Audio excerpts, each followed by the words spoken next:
I now call the Security Minister, Dan Jarvis. Well, thank you, Mr. Speaker.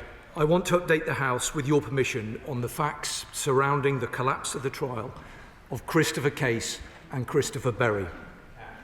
Christopher Berry and Christopher Cash. However, following on from the Home Secretary's statement, I also want to take the opportunity to express my deepest sympathies for the victims and families of those affected by the abhorrent terror attack that occurred at Heaton Park Hebrew Congregation Synagogue in Manchester on Yom Kippur. Tragically, 2 members of the UK's Jewish community lost their lives. They remain in our thoughts, and I know the thoughts of the whole House at this very difficult time. I also express my gratitude for the rapid reactions of emergency responders, the security services and members of that local community. 2 days later, a mosque in Peacehaven, East Sussex, was targeted in an arson attack. Fortunately, no one was injured. My thoughts, and I'm sure the thoughts of the whole House, will be with members of that local community there as well. We remain united in standing against hate in all its forms. Now, Mr. Speaker, as I told the House in September, the Government remains extremely disappointed by the outcome of the Christopher Cash and Christopher Berry case. I understand the strength of feeling across the House and share the deep frustration that these individuals will not face trial. While the decision not to proceed was an independent one made by the Crown Prosecution Service, the Government remains gravely concerned about the security of our democratic institutions and is crystal clear that our Parliament must and will be protected from espionage. That is why, Mr. Speaker, I am announcing today that MI5's National Protective Security Authority will be taking further steps to protect our democratic institutions from foreign interference, and I will set out more details on that in a moment. Now, Mr. Speaker, since I addressed the House on the 15th of September, there has been correspondence between honourable members, the Government and the Crown Prosecution Service. There has also been widespread and at times wholly inaccurate reporting in the media. Mr. Speaker, I will address the details set out by the Crown Prosecution Service and the basis on which the Government provided evidence to support the case. But first, let me underline a fundamental point, one that has too often been overlooked in recent days, including by the party opposite.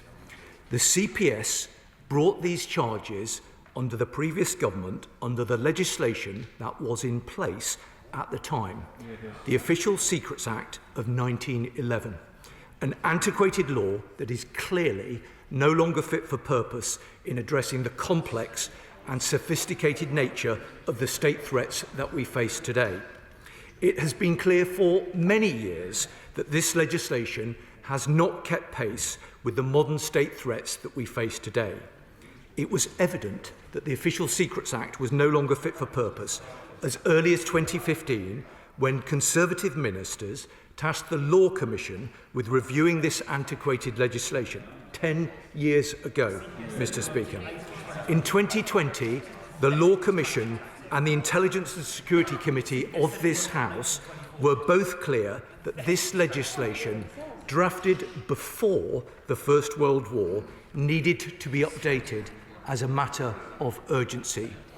It referred to espionage as any sketch, plan, model, article, note, document, or information that might be useful to an enemy.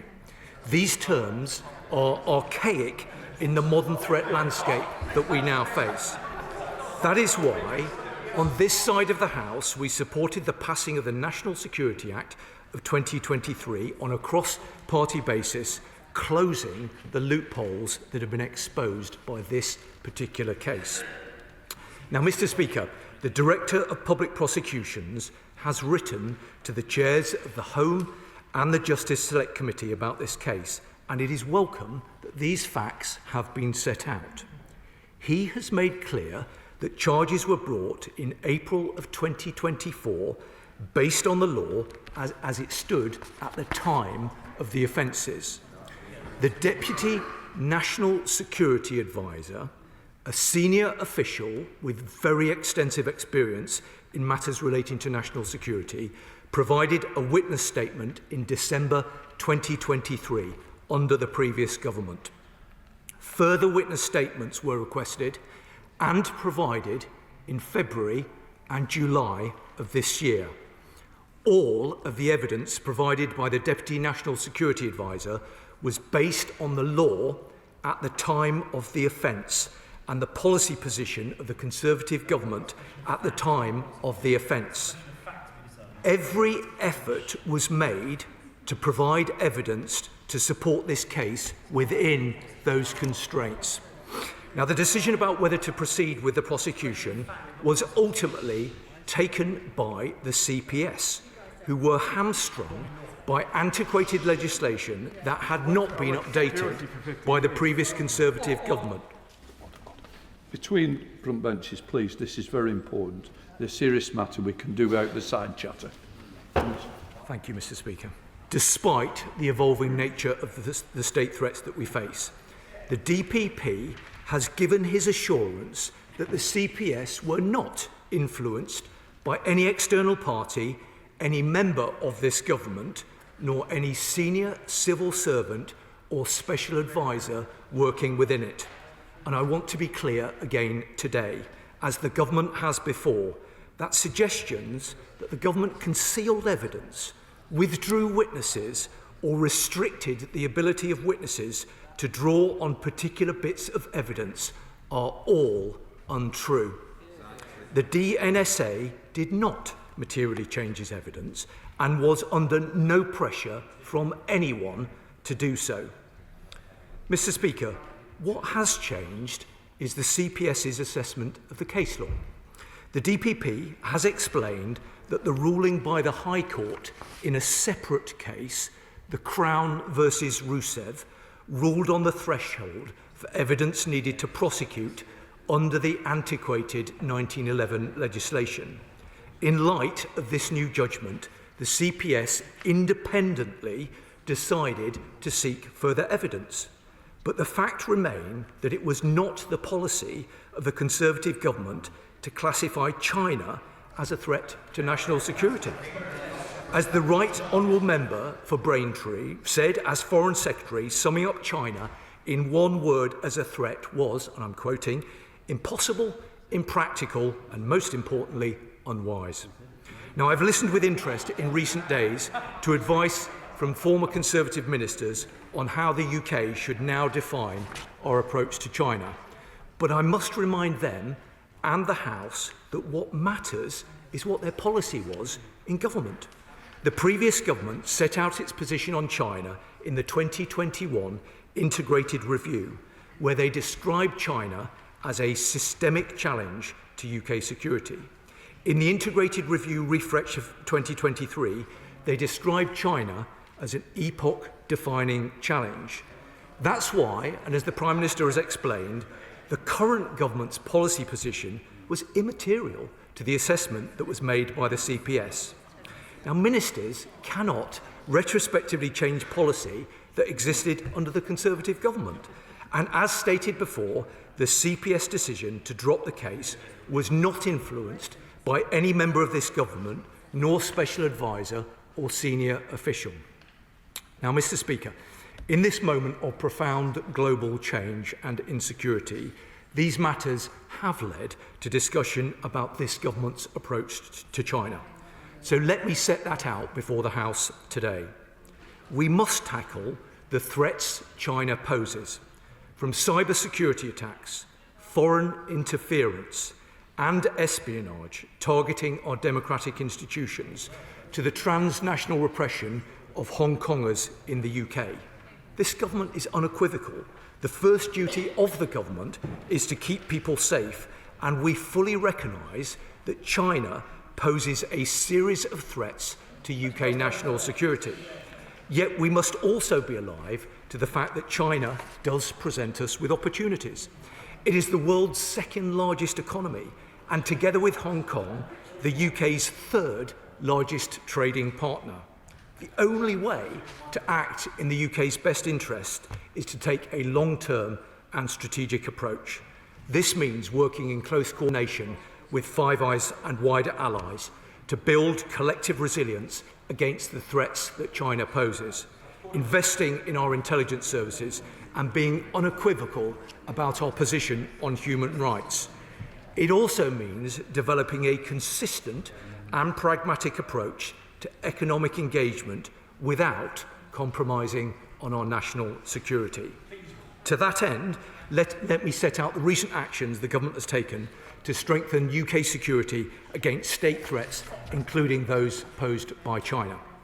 MI5's National Protective Security Authority has today launched new guidance to protect the UK's democratic institutions from foreign interference.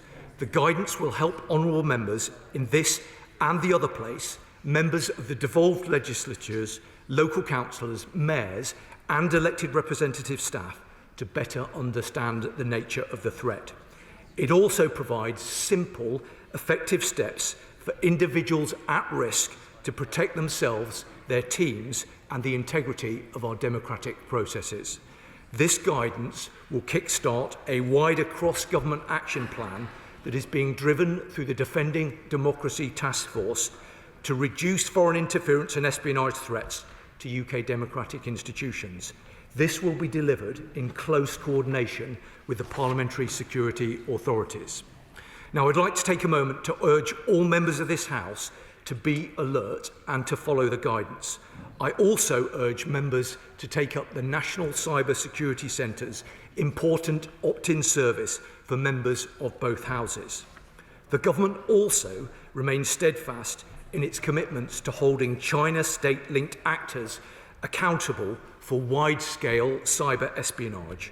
In September, NCSC co-sealed a US-led technical advisory calling out Chinese state-sponsored cyber threat actors targeting global networks, including here in the UK.